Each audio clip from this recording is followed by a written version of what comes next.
Muy buenas, Santiago González Varas en corto sobre libros largos. Hoy tenemos aquí Doble vida y otros escritos autobiográficos, un libro de Gottfried Benn en Barral Editores, 1972, traducción de Ramón Strack. Bueno, para nosotros es un libro clave de Gottfried Benn. Es un ejemplo del esteticismo intelectual alemán, es una línea que compartimos, expresa la necesidad del arte, lo irrenunciable del arte, es lo contrario, diríamos, a Walter Benjamin, es un referente que se opone a esa otra posición desde un punto de vista que nos resulta bastante aceptable y un autor que tiene también sus puntos de discusión, que duda cabe, pero en cualquier caso una doctrina, como voy a contar ahora, muy interesante porque pone de manifiesto, por un lado, la necesidad del arte, la posibilidad de que sea un criterio rector de lo social y al mismo tiempo los riesgos que esto conlleva, ¿no? Bueno, pues vamos por partes. Voy a exponer aquí textos de este libro para informar de sus contenidos y notas que he sacado, pero sobre todo leer alguno de sus partes, ¿no? Pero he hecho una sistemática, creo que es el punto de interés quizás de este vídeo, y voy a poner cuáles son las claves de manera ordenada desde este punto de vista de estética y poder, o hasta qué punto la estética puede servir de ordenación social, la cultura, el arte, etcétera, y dónde están sus opciones y límites. Bueno, el arte tiene que ser impregnador de lo social. Esto es un punto de referencia para el Staatskultur, el estado de la cultura. Y dice Gottfried Benn, mi generación era lírica. Seguía el estado y el método de embriaguez. Una idea muy de Nietzsche. Muy importante todo esto. La problemática del primer tercio del siglo XX fue artística. Es decir, la problemática del momento, es decir, el carácter, el Zeitgeist, era artístico. El arte no era ya el problema moral del héroe, ya no eran los ideales que anuncia al final, sino las medidas del artista mismo para expresarse, por lo tanto su parte constructiva, su genialidad en los medios de arrastrar, de la expectación, de la disolución del yo, su empleo consciente de principios de la construcción y de la expresión, el hacer consciente lo que parece un acto, el acto creador y sin sublimación. Esto fue el arte y mi generación creció con estas ideas, el arte del más alto rango y de esencia aislada. ¿Qué había, pues, fuera de él? Nada de interés. Es partir del arte como postulado. No se trata de hacer un estado social de derecho, no sé qué, donde encaje la cultura. No, se trata de partir del propio arte. Como decía Schiller, el arte es aquello que se impone su propia ley, su propia regla. Todo esto tiene un peligro enorme, pero son ideas irrenunciables desde el punto de vista del espíritu, diría yo. Segunda clave, se desprende pues una idea de necesidad del arte. Una sociedad que no esté ordenada desde este punto de vista no tiene el menor interés. Se desprende la necesidad del arte en un plano individual, pero también como elemento rector de la nación social. Aquí no se trata de que el arte vaya usted a su casa y escuche a Beethoven y después el mundo que le rodea pues es antitético, ¿no? No, esto se trata de que haya un elemento social acorde con las necesidades del arte. No se trata de vivir en el monasterio apartado de la vida, sino de que la realidad social dé sentido al monasterio. Bueno, todo esto son reflexiones personales al hilo de la segunda clave de Gottfried Benn. Dice el autor, hay que repetirlo. ¿Qué había fuera de él? El arte como la última actividad metafísica dentro del nihilismo europeo, la frase de la voluntad del poder estaba delante de todo. Bueno, aquí cita dice el George, es Stefan George, que es otro de los grandes del esteticismo alemán. George almacenaba y construía, ejercía dominio, exigía una ley espiritual. Es casi el intento religioso de trasladar el arte de lo estético a lo antropológico. Esto me parece fundamental también. Estamos en el momento clave en que la idea llega a su cenit, que es la religión del arte, una especie de posibilidad de basarnos en el arte como una posible religión, ¿no? Hay un contenido espiritual en clave puramente artística. Ya no se trata de la religión, sino lo que le sucede históricamente, que es el arte cumpliendo esa función, la estética en definitiva. Tercera clave, la afirmación de una actitud antiburguesa. Claro, en efecto, todo esto encaja mal con lo burgués, pero lo burgués no es solo Madame Bovary, digo lo antiburgués, no solo Madame Bovary, también es esto, una actitud antiburguesa con desdén o crítica de lo social a costa de afirmar lo artístico. El arte no es cultura. El propósito es eliminar los restos del barro burgués. El exponente del arte es estadísticamente asocial. Apenas sabe algo de antes y después de él. Es decir, el arte apenas sabe algo antes y después de él. Solo vive para su material interno. Yo diría, solo vive para su material instinto, diría yo, también aparte. Para este recoge en sí impresiones, para su material interno en el que vive. Es decir, las atrae hacia adentro y tan profundamente hacia adentro hasta que toca su material. Intranquiliza e impele a las descargas. Bueno, hay que tener en cuenta que Gottfried Benn, aparte de médico, etcétera, académico, que bien que se lo reprochó Thomas Mann cuando Gottfried Benn siguió siendo académico, porque Thomas Mann, bueno, pues cuando llegó el nazismo, pues se marchó, pero este quedó ahí, ¿no? Y se lo reprochó Klaus Mann también bueno, y toda esta saga, ¿no? Pero Gottfried Benn, pues él pensaba, no se daba cuenta realmente de las consecuencias, creo, de esa tendencia política. Y bueno, esa es otra historia que no nos interesa aquí ahora. Estamos hablando de, pero sí, bueno, sí tiene que ver y tiene relación. Pero lo que quiero decir es que Gottfried Benn es un poeta y se refleja también ese estilo nietzscheano, poético, Nietzsche era un poeta, que está en estas líneas, ¿no? Que textualmente estoy leyendo. Se produce el desmoronamiento de la realidad. Qué interesante esta idea, ¿no?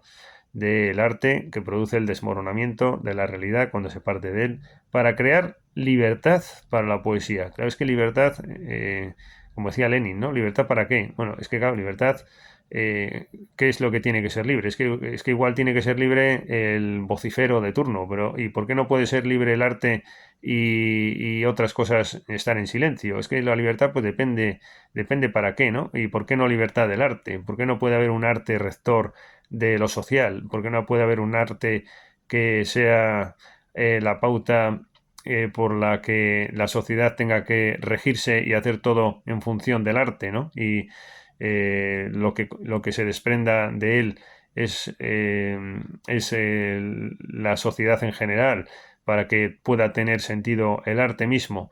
Bueno, describe Ben su proceso creativo como una disolución del yo, un ardor, mediante tendencias regresivas por la palabra, estados de debilidad, inventivos por sustantivos, espectros, sensación de deformación.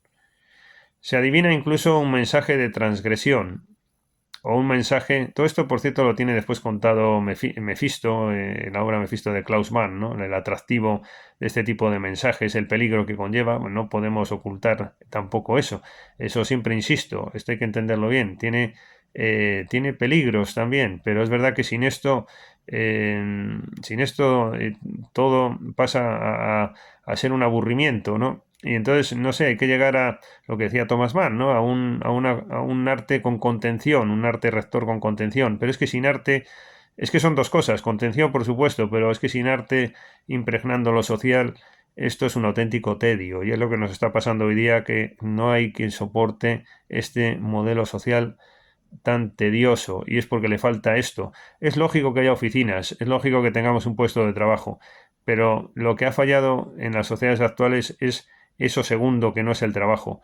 Se ha aniquilado, y eso era la cultura, y ha habido un empeño en destruir lo cultural para acaparar puestos culturales, que es lo que ha traído simplemente las tendencias culturales imperantes, como consecuencia de Gramsci, de Benjamin, y todo eso al final a lo que ha conducido, de Adorno, etcétera, pues es a eso, a una cultura no vital, ¿no? Una cultura, cuando quitas las fuerzas vivas sociales de la cultura, pues resulta el modelo que tenemos, ¿no? Y tiene que haber algo más que trabajo, pero el trabajo y las oficinas está bien que estén ahí, y si eso no es el problema, ni el capitalismo ese que dicen todos, no. El problema es lo de fuera, cuando se sale del trabajo, ¿qué hay? ¿Qué hay? ¿Qué hay? Pues hay la traslación que te llevas en la chepa de tu oficina a tu casa y la vuelta a la oficina, ¿no? Y se ha perdido pues el donjuanismo, el catolicismo, se ha perdido la cultura como elemento rector, los teatros vivos. El otro día leía de Emilia Pardo Bazán, ¿no? La descripción de un teatro y la vida que había allí, pero esto lo sabemos todos. O eso es lo que se ha perdido, eso es lo importante, una cultura rectora, una cultura que compense el tedio es inevitable, pero tiene que haber algo más, ¿no? Y aquí pues no se vive socialmente de esta manera, sino con un aburrimiento político sobre todo, poniendo, ya bueno, ya ni la televisión existe porque ya ni eso tiene interés. Bueno, seguimos viendo con Gottfried Benn, hablaba, se adivina incluso un mensaje de transgresión, decíamos, o un mensaje que tiende a inquietar las conciencias. Todo ello dista desde luego de la ratio de la soberanía pop, digo yo aquí. En esto, dice Gottfried Benn ahora, en esto se tornó efectivamente la identidad del tiempo, se volvió verdadero, grandioso, espantoso, y no era en lo más mínimo lo que la Alemania burguesa llama y llamaba desde el primer momento hasta hoy desdeñosamente artístico. No, no era lo que decía la burguesía que era el arte, sino que era otra cosa, profundo, religioso y sacramental. El arte como, dice, sigue diciendo, el arte como la última metafísica europea. El arte como la última metafísica europea. Naturalmente, la literatura burguesa combate este proceso, porque no participa en él. El intelectualismo no significa, por lo tanto, encontrar ninguna otra salida del mundo que ponerlo en conceptos, purificarlo y purificarse en conceptos. Cuarta clave, los riesgos. Yo en esto también insisto, no solo es que tiene que haber en efecto una cultura para sacarnos de ese estado en el que nos encontramos, sino que hay experiencias, sobre todo actualmente hay experiencias del pasado negativas pero hoy día conociéndolas, pues se podría llegar a eso del arte con contención como elemento ordenador. Por lo menos esta es la idea que yo propugno en libros, etcétera. Bueno, pues cuarta clave, los riesgos ante los principios que compone este arte vital, teniendo en cuenta su traslación a todas las esferas posibles, o cuando menos cuando contagia la realidad social. Los riesgos cuando el arte pues ya acapara y contagia la realidad social, diríamos, o acapara esferas que podrían ser de otros ámbitos, más de política incluso, y sin embargo se lleva el arte ahí, a ese núcleo, ¿no? Bueno, y según Gottfried Benn, la destrucción era también una vivencia. Es verdad, en esa época la idea de destrucción, es verdad que por desgracia estaba también muy ahí. La demolición bajo el crepúsculo natural matutino. El nihilismo, un sentimiento de felicidad. Y todo esto fluía sin rodeos a los trabajos. Procedía de ellos. Todo esto conecta con el concepto de cultura alemán. Esto se empleaba metódicamente para su elaboración, pues el arte justifica todo. Era la ley inviolable de su vida. En mi opinión, dice Gottfried Benn, la historia del hombre empieza solo ahora, su riesgo, su tragedia. Hasta ahora se hallaban aún detrás de él los altares y las alas de los arcángeles. Ahora empieza la serie de las grandes fatalidades insolubles de sí mismo. Nietzsche solo habría sido el preludio de ello. Lo que aporta el arte es intranquilizador, digo yo. Y dice Gottfried Benn, mi generación conservaba aún ciertos residuos literarios de lo precedente, pero en realidad todo lo que mi generación discutía discernía interiormente con el pensamiento, se puede decir, sufría. Su modo de ser era peligrosamente tormentoso, su dicción intranquila. Quinta clave.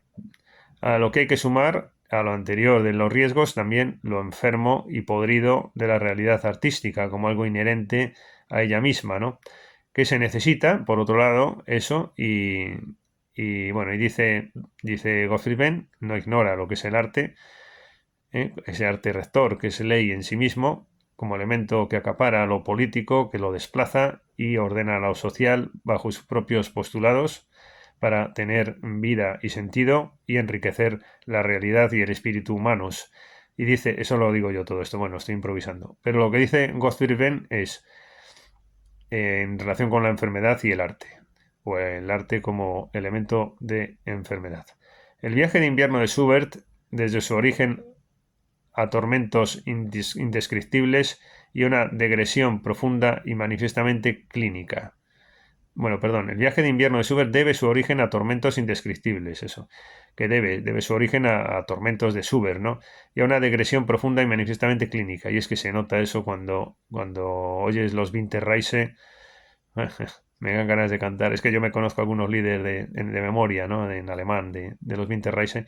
Pero bueno, pues, pero esto es una profunda verdad, ¿no? Que tiene su origen en tormentos indescriptibles. Qué verdad tan cierta.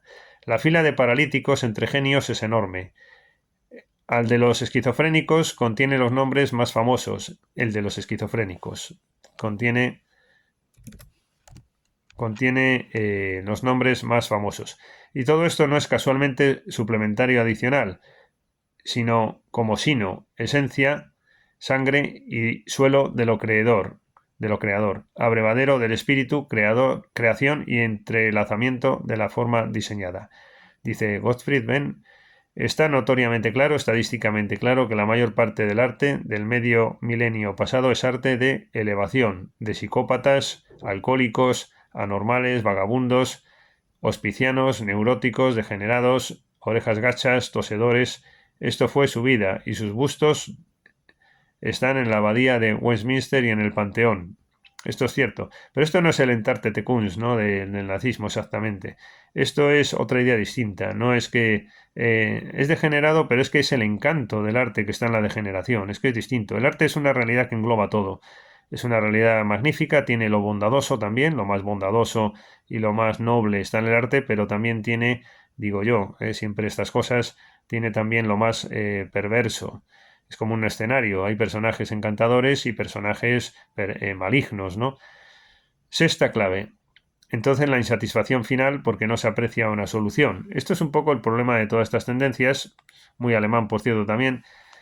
Es un decadentismo, pero no es el decadentismo este de los que, bueno, de los que toman drogas y sustancias y no sé qué, o visten de una determinada forma, etcétera. No, es un decadentismo de otro cariz. Es decir, es la imposibilidad de soluciones, porque por un lado necesitas el arte y por otro lado eso que necesitas para como elemento imprescindible del espíritu, pero que también tiene que impregnar y regir, no solo impregnar, regir lo social, pues termina descubriéndose que es lo que acabamos de ver, algo enfermo, psicópata, etcétera. Entonces, ¿cuál es la solución? Pues muy complicado.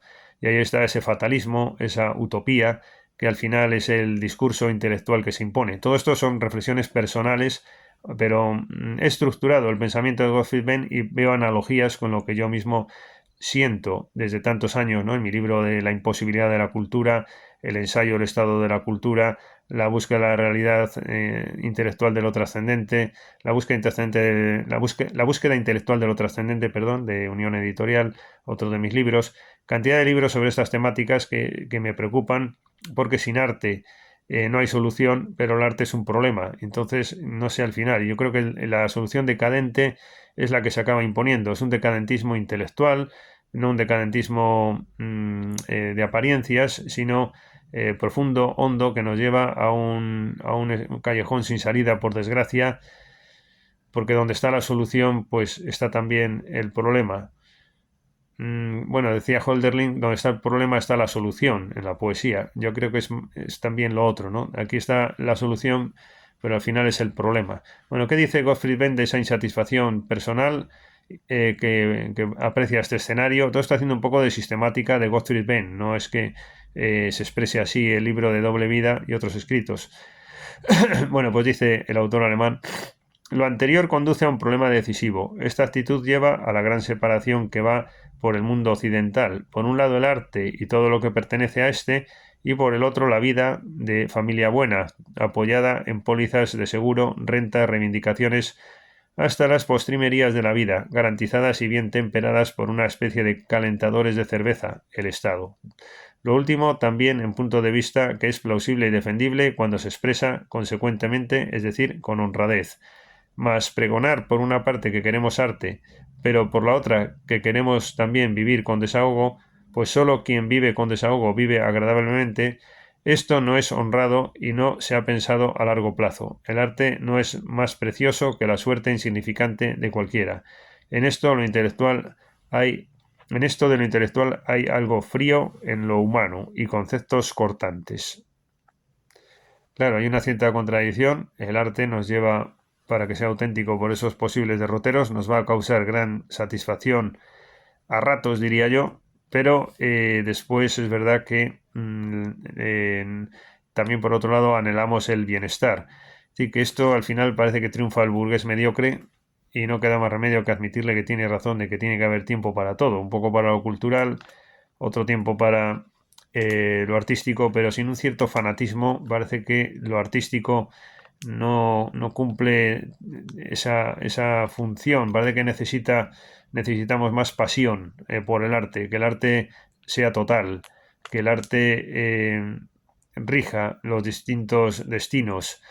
Y esto, pues, como digo, pues no es fácil y todos al final también queremos bienestar. Yo creo que esto quizás lo expresó mejor Thomas Mann, ¿no? Con la idea de el arte con contención. El arte, si no es un elemento burgués, no está el arte porque es un tema de bohemios y infantil y que no refleja su esencia. Pero el arte en su esencia lleva todo esto también y entonces lo que hay que hacer yo creo es partir de esto, pero contenerlo. Es decir, tiene que haber también una entrada a elementos de incluso de bienestar, ¿por qué no? En esta tensión que Gottfried Benn propone.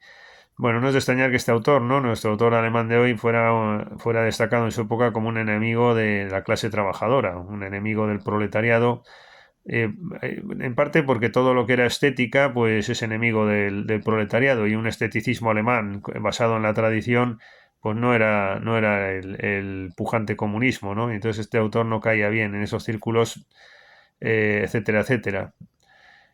Y, y bueno, Gottfried Benn además mostró públicamente, ¿no?, su oposición o reacción a la hegemonía intelectual de las izquierdas. Claro, esto es muy complicado, oponerse a esa tendencia tan fuerte, ¿no? Y venir aquí uno levantando un dedo y decir, no, si es que yo soy, como decía Thomas Mann, apolítico. Este es otro también de ese carácter, ¿no? Algunas veces se dice que es conservador. Bueno, y entonces, claro, él levantó un dedo diciendo hay una alternativa a la cultura de izquierdas. Eh, Tenía una convicción Gottfried Benn de que las izquierdas no solo pretendían privar al ser humano de sentir y expresar sus problemas individuales, sino que además ambicionaban convencer a los artistas no politizados de que los problemas eran sobre todo de tipo colectivo. Claro, no todo tiene por qué ser colectivo. El esteticismo es apolítico y lo que pasa es que eso no se tolera por Walter Benjamin, que decía que había que politizar la cultura. Este es un gran debate que nos ha llevado durante todas las décadas posteriores muchos esfuerzos y parece que es la tendencia imperante, que la cultura ya sabemos todos que es un elemento del poder y de la politización y que incluso aunque no se exprese políticamente ya la cultura es política porque sí y tal y cual. Bueno, y no se puede ser esteta apolítico. Esta concepción al parecer al final es de derechas, no sé, o es conservadora. No lo veo yo así. Yo creo que Baudelaire no era del PP, pues diciéndolo en clave española. Es decir, con un poco de humor, todas estas tendencias de izquierdas se oponen a lo burgués y a lo conservador. Pero es que, amigo, es que además de ese colectivo conservador y burgués, que a mí tampoco me gusta, pues es que hay otros, amigos, que son los estetas. Y está ahí Baudelaire, y está la Rachilde, y todo, está Oscar Wilde.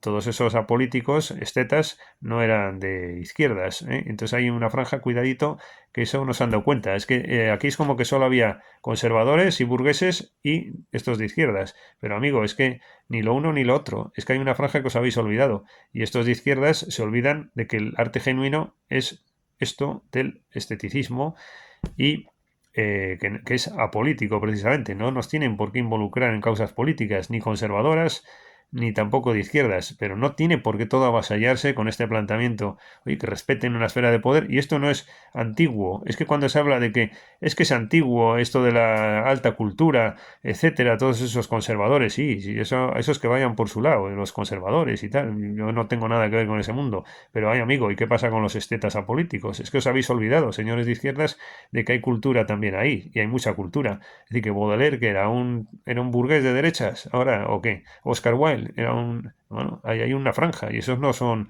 de la tendencia de esto de la politización de la estética. Creo yo que Oscar Wilde no era de la politización de la estética. Es que lo voy a repetir, es que Oscar Wilde era de la politización de la estética. Thomas Mann es un apolítico. Es decir, hay un esteticismo político y eso es muy cultural. La cultura no es solo estas tendencias, ¿no?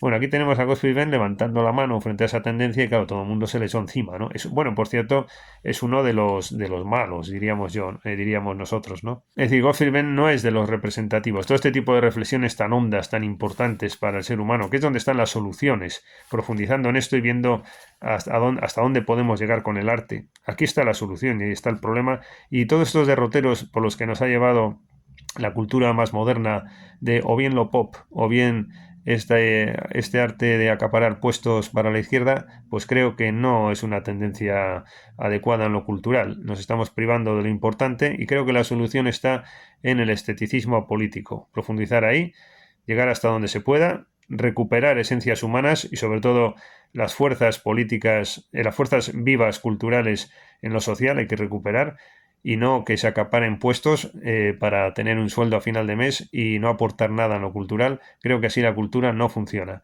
Bueno, pues nada, con estas reflexiones al hilo de Gottfried Benn me despido hasta el próximo vídeo. Todo esto lo publicaré si puedo y si encuentro una editorial un poco adecuada, lo publicaré próximamente, todas estas reflexiones que estoy contando. Pero bueno, pues dentro de unos meses igual consigo hacer un vídeo difundiendo también estas ideas sobre la base del ensayo que quiero ahora publicar, pero que, bueno, pues es una dificultad tras otra que espero superar pronto. Muchas gracias.